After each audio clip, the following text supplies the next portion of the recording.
ముఖ్యమైన పాయింట్ ఏమంటే ఈ మొత్తం కుంభకోణం వెనకాల రేవంత్ రెడ్డి గారికి అండగా బ్యాక్గ్రౌండ్లో నిలబడ్డది ఈ అంతా మేనేజ్మెంట్ అంతా చేసింది ఒక బీజేపీ ఎంపీ. ఆ బీజేపీ ఎంపీ గారికి ఈయన కూడా కొంత అనుచితమైన లబ్ధి చేకూరుస్తున్నారు రాష్ట్ర ప్రభుత్వం ద్వారా. ఎందుకంటే ఇక క్విడ్ ప్రోకో కదా, నేను ఇది చేస్తాను నాకు అది చేయాలి, అది జరుగుతూ ఉంది ఇప్పుడు. ఇక ఇప్పటికిప్పుడు నేను దొంగ చేతికి తాళాలు ఇవ్వను. ఆ ఎంపీ గారి పేరు కూడా నేను బయట పెడతాను, నెక్స్ట్ ఎపిసోడ్లో బయట పెడతాను. ఎందుకంటే దీని వెనకాల ఉన్నది మొత్తం, దీని వెనకాల నడుపుతున్నది ఆ బ్రోకర్ను తెచ్చింది, ఆ బ్రోకర్ను రాష్ట్ర ప్రభుత్వానికి అటాచ్ చేసింది, ఆ బ్రోకర్ని అల్టిమేట్గా ఈ రకంగా ఆర్బీఐ ఐసిఐసిఐ బ్యాంకు నిబంధనలు పాటించకుండా ఆగమేఘాల మీద 10,000 కోట్ల రూపాయలు అన్నిటిని వైలేట్ చేస్తూ తెచ్చింది కూడా ఆ ఎంపీ గారి సారథ్యంలోని ఆ బ్రోకర్. ఎందుకంటే అంత స్ట్రాంగ్ బ్యాకింగ్ ఉంటేనే యూనియన్ గవర్నమెంట్ది ఇంత వేగంగా డబ్బులు వస్తాయి. లేకపోతే 10 రూపాయలు పుట్టాలన్న సామాన్యుడికి దేశంలో 10 రూపాయలు బ్యాంకు నుంచి రావాలంటే 10 క్వశ్చన్లు కాదు 100 క్వశ్చన్లు అడుగుతారు. ఒక లోను శాంక్షన్ కావాలంటే హోమ్ లోన్ మీ అందరికీ తెలుసు, అందరికీ ఉండే ఉంటాయి ఇక్కడ లోన్లు. హోమ్ లోన్ శాంక్షన్ కావాలంటే ఎన్ని పేపర్లు దస్ఖత్ పెట్టాలి? అట్లాంటిది 10,000 కోట్లు నీది కాని భూమికి కూడా ఇచ్చినవాడు నేరస్తురా కాదా? ఇంకొక మాట, ఇక్కడ బీకన్ ట్రస్టీషిప్ కానీ టీజీఐసి కానీ they violated so many things. I even once again present it to you. First of all కాని ల్యాండ్ని పెట్టారు, తనఖా పెట్టారు, వాళ్ళ సంబంధం లేని ల్యాండ్ని మార్ట్గేజ్ చేసినారు, అప్పు తీసుకున్నారు. అట్లాగే knowing fully well this land is litigated, తెలుసు వాళ్ళకి ల్యాండ్ లిటిగేషన్లో ఉందని తెలుసు, లిటిగెంట్ ల్యాండ్ అని తెలుసు, హెచ్సియు ఆల్రెడీ క్లెయిమ్ చేస్తుందని తెలుసు. ఇన్ని తెలిసి కూడా కేవలం పైన అసలు ఒక్క ఐసిఐసిఐ ఎవడైతే 10,000 కోట్లు ఇచ్చాడు, have they come for field inspection? అసలు భూమి ఉందా లేదా అని వచ్చారా? మీకు ఫ్లాట్ ఉంటే దాని మీద మీరు ₹1 కోటి అప్పు అడిగితే వచ్చి బ్యాంక్ వాడు చూసుకొని పోతాడా లేదా? అసలు ఐసిఐసిఐ బ్యాంక్ వాడు ఎవడైనా వచ్చాడా ఈ భూమి మీదకి? ఈ భూమి కాడికి వచ్చిండా? ఈ భూమి నిజంగా టీజీఐసిదా కాదా అని చెక్ చేసిండా? ఏదీ జరగలేదు. కేవలం పేపర్లు, ఫోన్ కాళ్ళు, ఈమెయిల్లు, బ్రోకర్లు, కమిషన్లు, దందాలు, వాటి ఆధారంగా 10,000 కోట్లు ఇవాళ రాష్ట్ర ప్రభుత్వానికి ట్రాన్స్ఫర్ అయినాయి. ఈ 10,000 కోట్లు రేవంత్ రెడ్డి వాళ్ళ అబ్బనో కట్టడు, అల్టిమేట్గా ప్రభుత్వం కట్టాలి, ప్రజల పైసలు మళ్ళీ రేపు కట్టాల్సింది. రేపు వచ్చే ప్రభుత్వం మళ్ళీ మాదే, అవసరమైతే మరి మేము కూడా దీన్ని చూడాలి ఏం చేయాలో.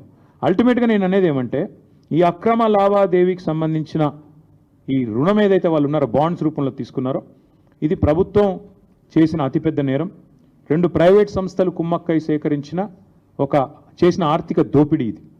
దీని మీద ఒకవేళ కేంద్ర ప్రభుత్వం కనుక స్పందించకపోతే నేను నిర్దిష్టమైన ఆధారాలతో సహా డేట్లతో సహా ఈ లెటర్ రాస్తున్నా. ఊరికినే ఏదో ఆషామాషిగా ఒక పేజ్ రాయడం లేదు, పూర్తి వివరాలతో రాస్తా ఉన్నాను. ఇప్పుడు నేను మీకు చెప్పినవి వాటికి పూర్తి స్థాయి బ్యాకింగ్తో సహా డాక్యుమెంట్స్తో సహా రాస్తున్నా. ఒక అడవి నమ్మడమే నేరం అంటే బ్యాంకులను మోసగించడం ఇంకో నేరం అంటే ఇప్పుడు ఈ వచ్చిన 10,000 కోట్లు ఏం చెప్పారు? దీని ద్వారా పేపర్లో లీకులు ఇచ్చినారు, వాళ్ళ పేపర్లలో రాయించినారు, మొత్తం రైతు బంధుకు పెడతాం పాపని అదన్నా చేసిండ్రా? ఈరోజు వరకు 5,000 కోట్లు కూడా దాటలేదు రైతు బంధు, అది కూడా చేయలేదు. మిగతా 5,000 కోట్లు ఎక్కడ పోయినాయి? మళ్ళీ మంత్రివర్గంలో ఉండే కాంట్రాక్టర్లు, వాళ్ళ అనుయాయులు, వాళ్ళ కమిషన్లు, మళ్ళా డబ్బులు దండుకోవడం, కమిషన్లు దొబ్బడం తప్ప చేసింది ఏమీ లేదు. This is such a big fraud if this is not dealt with seriously right away. This has the ability to destroy a bank called ICICI and its credibility forever. దీని ఇన్వెస్టిగేషన్ చేయకపోతే ఆర్బీఐ కనుక ఖచ్చితంగా ICICI bank credibility ఇప్పటికే ఒకసారి దెబ్బతింది, మళ్ళీ ఒకసారి దెబ్బతింటుంది. నేను ఇంకొక మాట కూడా చెప్తా ఉన్నా, నిజంగానే మాట్లాడితే తెల్లారలేస్తే బీజేపీ నాయకులు మాట్లాడుతూ ఉంటారు, ఏదో బీఆర్ఎస్ కాంగ్రెస్ వీళ్ళంతా ఒకటే అని ఒకటి మాట్లాడతాడు. నేను బీజేపీ నాయకత్వాన్ని అడుగుతున్నా, నేను అనుకుంటా ఉన్న ప్రధానమంత్రి గారికి లేదా ఫైనాన్స్ మినిస్టర్కి తెలియకుండానే జరిగిందని నేను అంటా ఉన్నా. I would like to give them the benefit of doubt. వాళ్ళకి తెలియకుండానే ఈ కింది లెవెల్లో బీజేపీ ఎంపీలుగా ఉన్న వాళ్ళు కొంతమంది చేసిన వ్యవహారం వాళ్ళు బ్యాంకులను మేనేజ్ చేసినారని నేను అనుకుంటా ఉన్నా. ఒకవేళ నిజంగానే బీజేపీ సిన్సియర్గా ఉంటే, కేంద్ర ప్రభుత్వానికి చిత్తశుద్ధి ఉంటే ఈ విషయంలో నేను స్పష్టంగా డిమాండ్ చేస్తా ఉన్నా, వెంటనే ఇన్వెస్టిగేషన్కి ఆదేశించండి.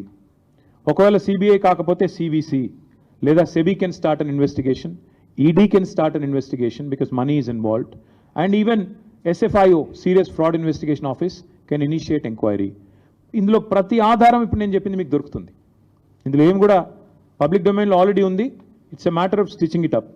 ఖచ్చితంగా ముఖ్యమంత్రి గారు ఆయన ప్రభుత్వం తీసుకొచ్చిన ఒత్తిడి, అదేవిధంగా ఈ వ్యవహారంలో బ్యాంకు పాత్ర, how did the broker violate all these procedural issues, ఇవన్నీ వయలేట్ చేస్తూ కనీసం ఆ భూమిలో కాలు పెట్టకుండా 10,000 కోట్లు ఇవ్వడం అంటే ఒక సామాన్యుడికైతేనేమో ఈ దేశంలో శల్య పరీక్షలాగా 100 పరీక్షలు ఉంటాయి ఒక రూపాయి లోన్ ఇవ్వాలంటే.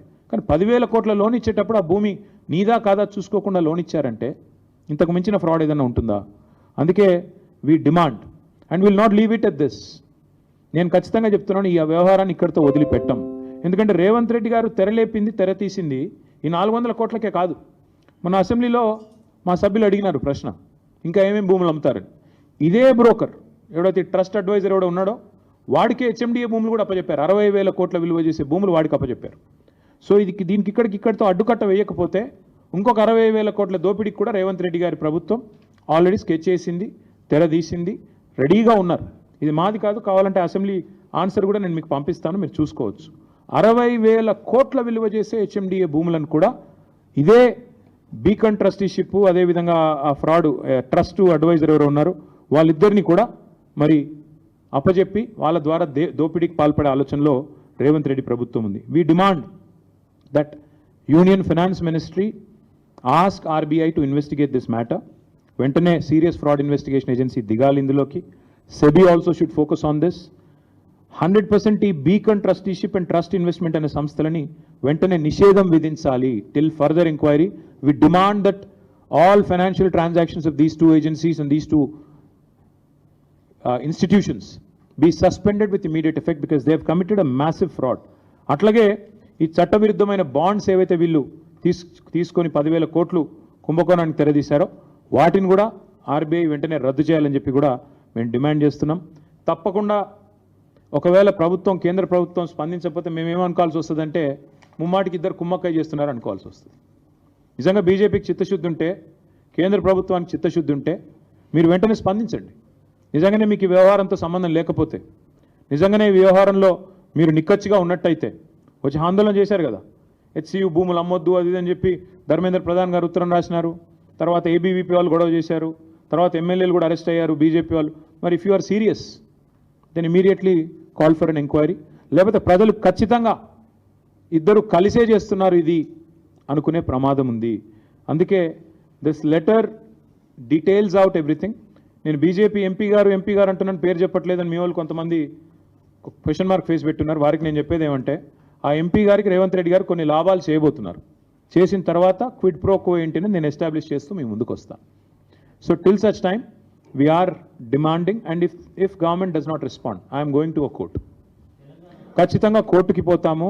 మేము స్వయంగా అవసరమైతే పోయి ఫైనాన్స్ మినిస్టర్ని, ప్రైమ్ మినిస్టర్ని కూడా అవసరమైతే కలిసి రాజ్యసభలో కూడా ఈ అంశం లేవనెత్తి, లోక్సభలో కూడా లేవనెత్తి, తప్పకుండా లోక్సభలో కూడా మా ఫ్రెండ్లీ పార్టీస్ ద్వారా లేవనెత్తి తప్పకుండా ఈ అంశం ప్రభుత్వ దృష్టికి, ప్రజల దృష్టికి తీసుకుపోయే బాధ్యత మాది.